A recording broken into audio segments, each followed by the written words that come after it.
திமுகவை அகற்ற வேண்டும் என்றால் வெறும் விஜய் அவர்களால் அகற்ற முடியுமா? அதை வந்து அவர் யோசிக்கணும்.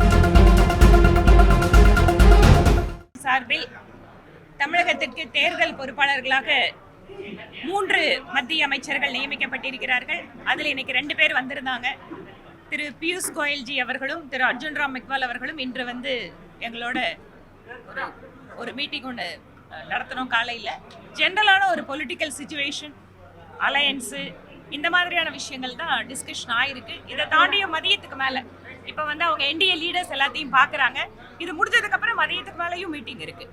அதனால் அதில் வந்து ரொம்ப டீட்டெயிலாக பிஜேபியோட தொகுதிகள் மற்ற விஷயங்கள் எல்லாம் விவாதிக்கப்படுவதற்கான வாய்ப்பு இருக்குது. காலையில் நடந்தது முழுக்க முழுக்க தமிழகத்தினுடைய அரசியல் சூழல், கூட்டணி, இந்த மாதிரி விஷயங்கள் தான். என்டிஏ யாரை பார்க்குறாங்கன்னு மாநில தலைவர் ஆஃபீஸில் உங்களுக்கு சொல்லுவாங்க.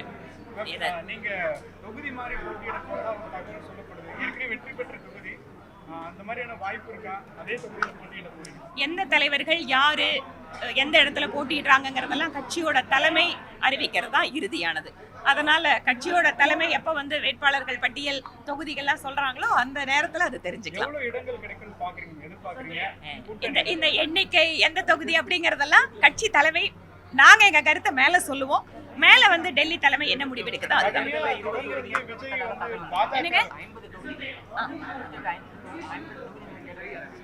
இறுதியாக எங்களோட கட்சி தலைமை கூட்டணி தலைவர்களோட பேசுற வரைக்கும் எத்தனை தொகுதிகள் அவங்கவுங்க யார் வேணா கற்பனை பண்ணிக்கலாம்.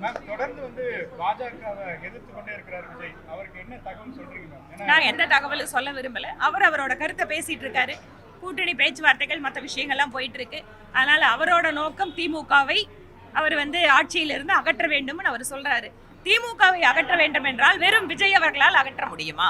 அதை வந்து அவர் யோசிக்கணும்.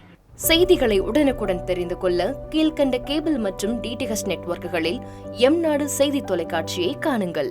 பாதகம் செய்பவரை கண்டால் நாம் பயம் கொள்ளலாகாது பாப்பா. மோதி மிதித்து விடு பாப்பா, அவர் முகத்தில் உமிழ்ந்து விடு பாப்பா. அண்மை செய்திகளை உடனுக்குடன் தெரிந்து கொள்ள இணைந்திருங்கள் எம்நாடு தொலைக்காட்சியுடன்.